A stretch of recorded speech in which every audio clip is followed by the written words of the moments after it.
One time when we were dating, Amber randomly showed up to my house with no shoes on, no cell phone, just, Okay, all right. You telling all my business. well, Okay, I did kind of do those things. no, you did. It wasn't no kinda, you did. Okay. And you showed up intoxicated. Okay, now you telling my business. Okay, let's just take this. Okay, picture. Cinco de Mayo. I'm Amber. And I'm Philip. And we've been married since 2013. And we have some. We started dating-ish. Heavy on the ish. Heavy on the ish. In college. And it's been an interesting ride. We got some funny stories that we want to share. We do, just from our journey of us dating and all of that. These stories kind of defined our relationship and our dynamics.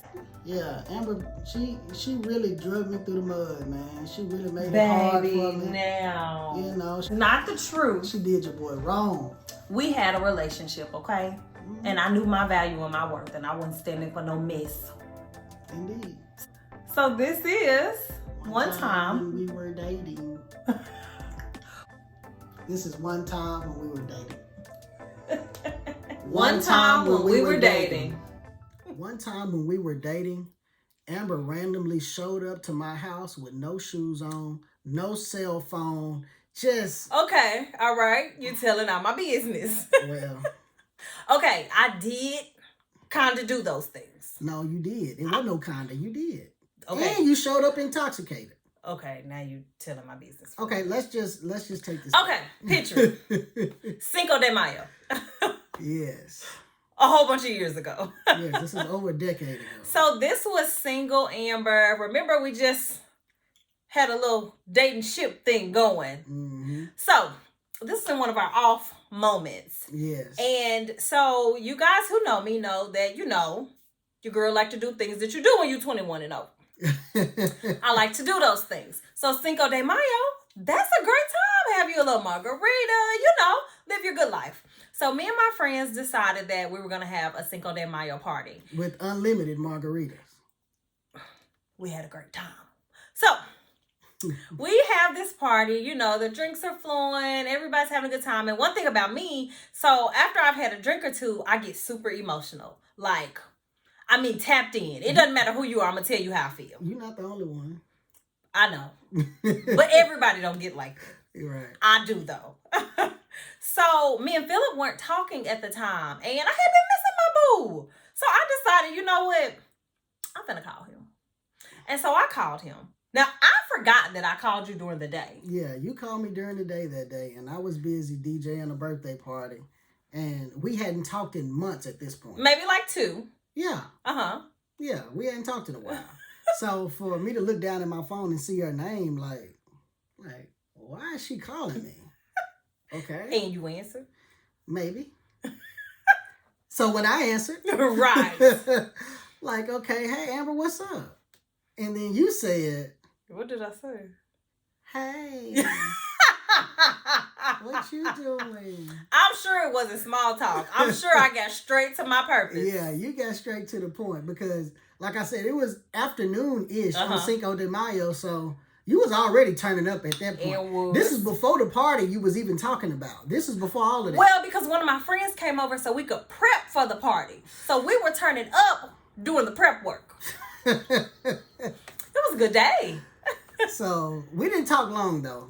We just said how, we were going to see each other later, I guess. Okay. You know? And I was cool with that. I ain't seen you in a couple months. That's why you had been on my mind. So fast forward to the night.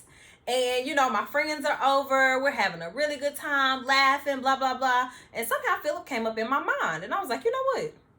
I'm going to just go over his house. Yeah, because at that point, Cinco de Mayo was on a Saturday that year. Mm-hmm. And it was late at night. It was like maybe 10 o'clock. So you decided that you were just going to come over my house. I did. I decided I was going to come over. She didn't call me. She didn't text me. None of that. Now, like I said, this is 10 o'clock at night. I'm putting my son to bed. And he still stayed with his parents at the time. Yes. So I'm getting prepared to actually lay down. Mm-hmm. So I get a knock at my door at 10 o'clock at night. I'm like, who is this at the door? Okay, so before that, on my side, when I decided I was coming over, I was with my stepsister as well. And I was like, hey, come on. We finna go to Philip's house. She down. So she decided to come on. Well, one of my guy friends was there. And he was like, Amber, I don't think this is a good idea. And I was like, look, I'm going. You can get in or not. So he got in the car too. So it's the three of us in my car. And it was Cinco de Mayo night, which means I had a day full of day fun. Bad idea. Very bad idea looking back. It was a bad idea at the time. Yeah, it was a bad idea at the time. It was just an all around bad idea. So, okay, carry on. So I get a knock on my door, and I look out through the peephole, and I see Amber's stepsister. I'm like, what is she doing here? Because that's all I see on the porch. Right. So I open up the door. She says, Amber want to talk to you. I'm like, what? Hey, where's she at? She in the car. She was my assistant, okay? Okay. So I go outside. Amber's across the street in her car. She's getting out of the car when I come outside. She has no shoes on. She talking loud. You didn't even notice I didn't have on shoes. Yes, I did. It's 10 o'clock at night. I'm like, look, no, come to my car. So I'm parked in the driveway. We go sit in my car. And now she talks. And I say a bunch of stuff that saved our relationship to this day. I bared my soul. Yeah, because you had some drinks in your system. You felt confident. But I meant it. I meant all of it. You needed to get it out, obviously. I did. That's why I came to your house. It was pressing for me. It was pressing. So, meanwhile, while we were talking in the car, Amber's stepsister and her friend just drove off and left her. And what happened was the friend, he got out and ran around to the driver's side and drove my car off. He didn't have on no shoes. And in my head, I was like, he's so country for that. And then I realized, I don't think you have on shoes. So then I was like, just randomly to Philip, I said, you taking me home. Yeah. And I ain't got no shoes on. Of course I'm taking you home. Like, what I'm going to do? I just need to make sure you understood that they're gone. You're taking me home. Yeah. And I also didn't have my phone. So I'm not sure if, like, they text me, they call me, anything. Who knows? I was living in the moment because I needed to save my relationship. I don't know, man. That was just kind of nuts. But didn't, from there, that's when we started back talking. No, yeah. That is the pivotal moment that started us back talking consistently. Right. To then actually be dating and then to getting married. Yes, because prior to this Cinco de Mayo this year, our relationship had been off and on for about 4 years. Yeah, it had been. We just ups and downs. It was too much. Man, it was too much. All this playing. And see, that's why I had to bare my soul. Yeah. I had to let him know, hey, I'm not with that no more. Like, look, dude. Like, I love you and you love me. Let's go ahead and quit playing. Let's just do this. So. And I'm like, all right. Cool. Whatever. You felt the same way. You probably was like, oh, I'm glad she had enough courage to say that. Probably. Because I wasn't fit to. But you felt it. I did. See? I did. So basically, we told you a story of how Cinco de Mayo is the day that I single-handedly saved our relationship and got us to the point of being married for so long and happily married with a beautiful family.